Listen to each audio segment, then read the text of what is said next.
Ora, sejam bem-vindos para mais um vídeo e para mais uma apresentação de um livro. E hoje quero falar aqui de um assunto sobre história e eu vou falar sobre história da Rússia. Porque hoje se tem falado muito nesse país, não é? Por causa dos últimos acontecimentos e muita gente tem falado sobre a antiga União Soviética, não é? A Rússia comunista. Fala-se muito em história por causa deste conflito que nós estamos a ter. Portanto, o período que vai dos czares até a Revolução, o período da própria Revolução e todo o período comunista, da chamada URSS, e depois o período pós-comunista, quando é fundada a Federação Russa, não é? Na chamada queda do Muro de Berlim em 1989 e depois em 1991, 92, toda aquela política e toda aquela ocidentalização, digamos assim, da própria Rússia. Tudo isso hoje fala-se muito, muita gente fala, muita gente opina, muita gente analisa, às vezes até muita gente fala sem saber, dizem coisas sem terem o mínimo de conhecimento ou não se dão ao trabalho, digamos assim, de ler, de investigar, de procurar estudar. E mais uma vez, que é isto que este canal faz, o objetivo deste canal é proporcionar a todos os nossos amigos que veem o canal, poder procurar livros que estejam à venda, que nos possam trazer informação, conhecimento, uma realidade mais profunda sobre os assuntos. É para isso que este canal serve, para divulgar livros. Não é bem para divulgar, para apoiar, digamos assim, ideias ou ideologias, embora isto seja um canal mais conservador, não é? Que às vezes e muitas vezes faz algumas críticas ao progressismo, não é? E também a uma suposta ordem mundial. Mas hoje eu trago um assunto importantíssimo, porque vamos falar da história da Rússia, como eu disse, e vamos falar no período final, no último czar e no início da Revolução. As duas revoluções, não é? De 1917. E eu vou falar de um dos maiores historiadores sobre a Rússia, e eu estou a falar de Robert Service, que escreve uma obra mesmo muito, muito grande, uma obra muito poderosa dentro da história da Rússia. E esta obra tem por título O Último dos Czares, Nicolau II e a Revolução Russa. Portanto, O Último dos Czares, Nicolau II, ou Nicolau II, e, portanto, a Revolução Russa. E digo-vos já, meus amigos, este livro tem que ser lido mesmo. E muita gente devia ler este livro. Muita gente devia ter a noção de saber quais foram os acontecimentos, como é que se dá a Revolução Soviética. E este livro é uma crítica muito grande ao comunismo mesmo, digamos assim, que nos mostra de facto o que é que aconteceu nesse período que antecede um pouco a Revolução de 1917 e depois a própria Revolução Bolchevique, e o que é que aconteceu ao último czar, a toda a sua família. Enfim, a história está toda aqui. Muito bem documentado,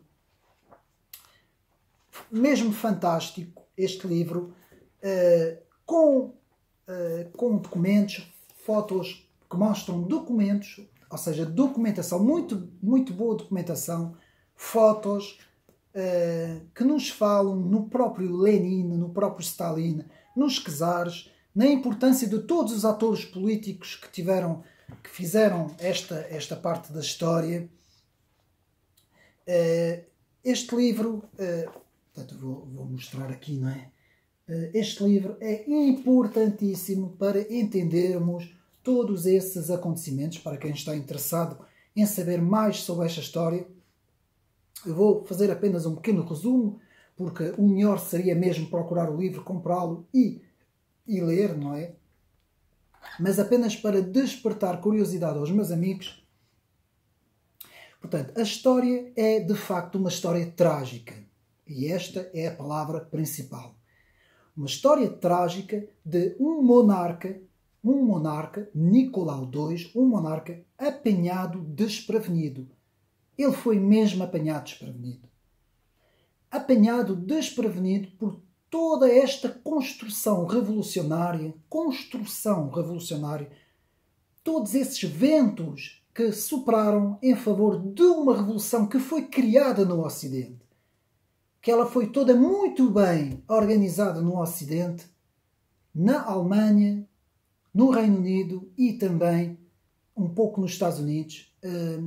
E há um autor muito interessante também que podemos citar aqui, que é outro género, mas que nos fala também de certos financiamentos da alta finança, que é o Anthony C. Sutton. Portanto, é um autor muito importante para quem quer também investigar essas questões, as questões do Ocidente em relação portanto, ao RSS, não é? Tanto ao governo bolchevique e os seus financiamentos. Pronto, mas isto é outra história, são outros livros e é outro autor. Mas continuando, portanto, em março de 1917, Nicolau II, o último czar da Rússia, abdicou e a dinastia que governava o império por mais de 3 séculos foi forçada a ceder o poder aos revolucionários bolcheviques.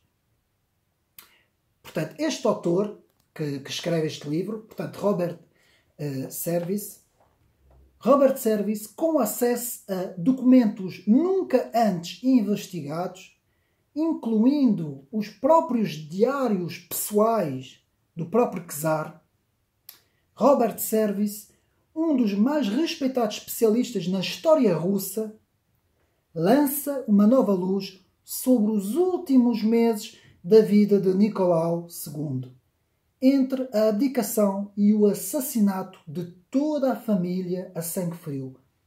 Toda a família foi assassinada a sangue frio. Isto é uma parte da história que se fala muito pouco. Portanto, os bolcheviques mataram a família toda a sangue frio e isso é muito pouco falado na história. Portanto, o último dos czares é uma investigação admirável de um homem apanhado desprevenido pela história.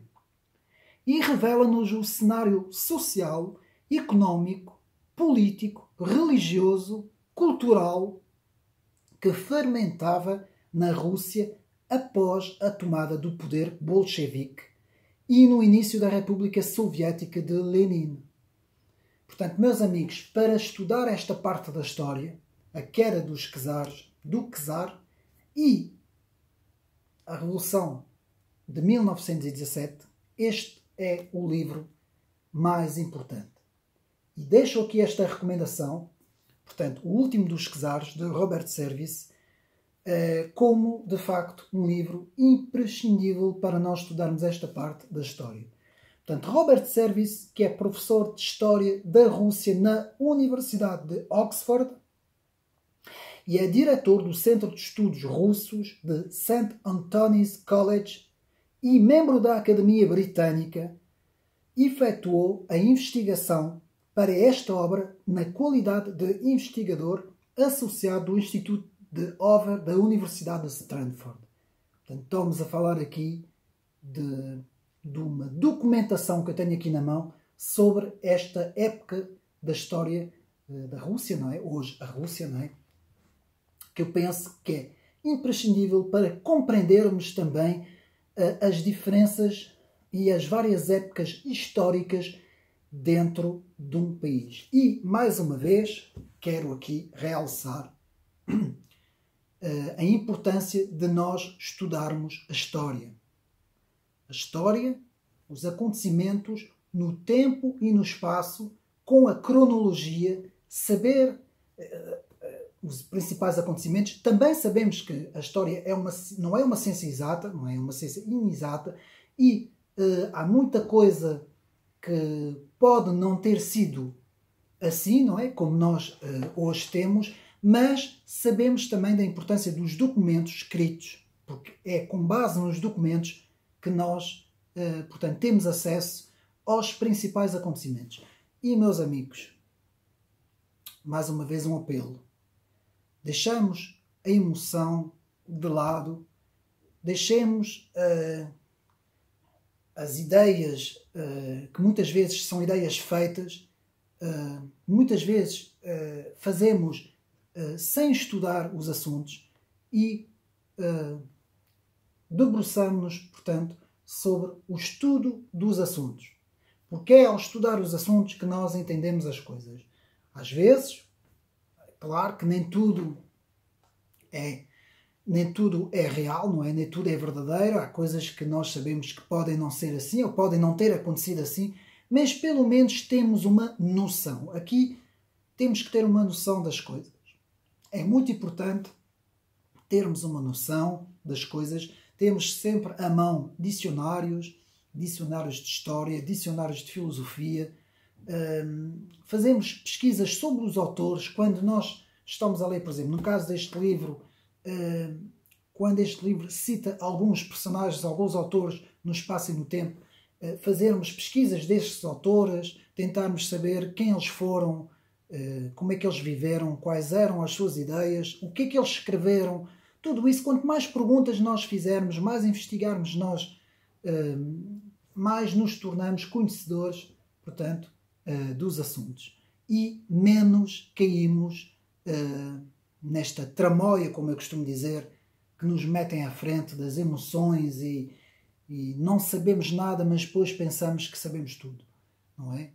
E por isso eu digo, quando nós não sabemos um assunto, ou desconhecemos esse assunto, ou seja, quando nós não temos estudos sobre um assunto, o melhor é ficarmos calados e não opinarmos. O melhor que temos a fazer, portanto, é tentar procurar saber um pouco mais sobre os assuntos antes de termos uma opinião sobre estes mesmos assuntos. E este livro, de facto, para quem quer mergulhar na história da Rússia dos czares, do princípio da União Soviética, do poder bolchevique e depois da União Soviética, de sabermos um pouco sobre o que foi a pré-revolução, a revolução e a pós-revolução, fica aqui, portanto, esta obra, que é uma obra-prima. Isto pode ser chamado de uma obra-prima, portanto, O Último dos Czares, a história trágica de um monarca apanhado desprevenido pelos ventos da revolução. Fica aqui, portanto, mais esta recomendação para os meus amigos do canal e, mais uma vez, espero ter sido útil para os meus amigos. Fica aqui mais este livro e um abraço para os meus amigos e até uma próxima.